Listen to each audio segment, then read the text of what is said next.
Hi my tears, mushroom gravy எப்படி பண்ணலான்னு பார்க்கலாங்களா? 200 gram மஷ்ரூமை நல்லா வாஷ் பண்ணி 4 பீசஸாக கட் பண்ணி ஒரு பாத்திரத்தில் போட்டுக்கோங்க.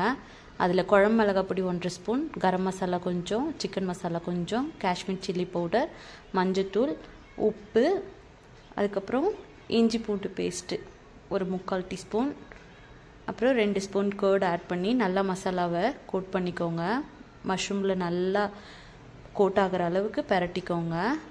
கொத்தமல்லியும் போட்டு பெரட்டி அது ஓரமாக எடுத்து வச்சுருங்க. அதுக்கப்புறம் தக்காளி வெங்காயம் கட் பண்ணது தாளிக்கிறதுக்காக, பெருசாக கட் பண்ணதை அரைக்கிறதுக்காக, தேங்காவோட சேர்த்து சோம்பு கொஞ்சம் போட்டு தேங்காவோட தக்காளி வெங்காயத்தையும் போட்டு நல்லா ஃபைன் பேஸ்ட்டாக அரைச்சிக்கோங்க.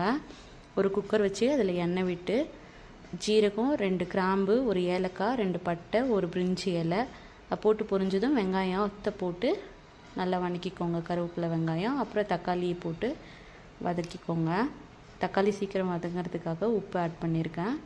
அது நல்லா வதங்கினதுக்கப்புறம் இங்கேயும் கொஞ்சம் மஞ்சள் பொடி, அதுக்கப்புறம் சிக்கன் மசாலா கொஞ்சம், தனி மிளகாத்தூள், மல்லித்தூள் இதெல்லாம் போட்டு பச்சை வாசனை போகிற அளவுக்கு வதக்கிட்டு அந்த அரைச்சி வச்ச பேஸ்ட்டும் அதில் போட்டு நல்லா வதக்கிக்கோங்க. எண்ணெய் பிரிஞ்சு வரட்டும்.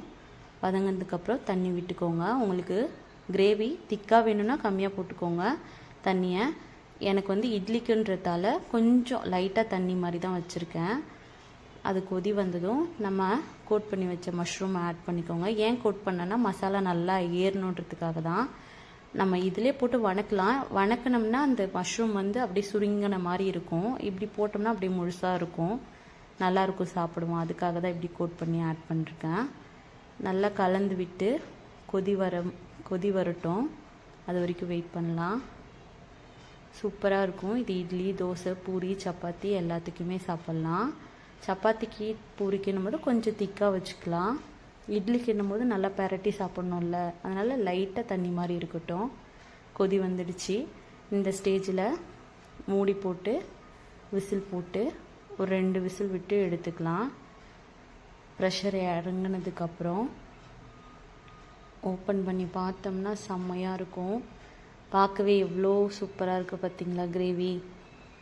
அட்டகாசமான பிரேக்ஃபாஸ்ட்டு இது. நீங்கள் நைட் டைம்களுக்கு கூட செஞ்சு டின்னருக்கும் வச்சுக்கலாம். சூப்பராக இருக்கும். பார்க்கும் போதே எச்சி ஊறுதாங்க. செம்ம டேஸ்ட்டாக இருக்கும். ட்ரை பண்ணி பாருங்கள். ட்ரை பண்ணி பார்த்துட்டு கமெண்ட் பண்ணுங்கள் எப்படி இருந்துச்சுன்னு. மறக்காமல் என்னோடய சேனலை சப்ஸ்கிரைப் பண்ணுங்கள், லைக் பண்ணுங்கள், ஷேர் பண்ணுங்கள், ஃபாலோ பண்ணுங்கள். மார்னிங் இட்லியோட இந்த குழம்பு ஊற்றி அப்படியே பெரட்டி சாப்பிட்டோன்னா அவ்வளோ டேஸ்ட்டாக இருக்கும். ஃபுல்லாக சாப்பிட்ட திருப்தியும் இருக்கும். மறக்காமல் ட்ரை பண்ணி பாருங்கள். பாய்.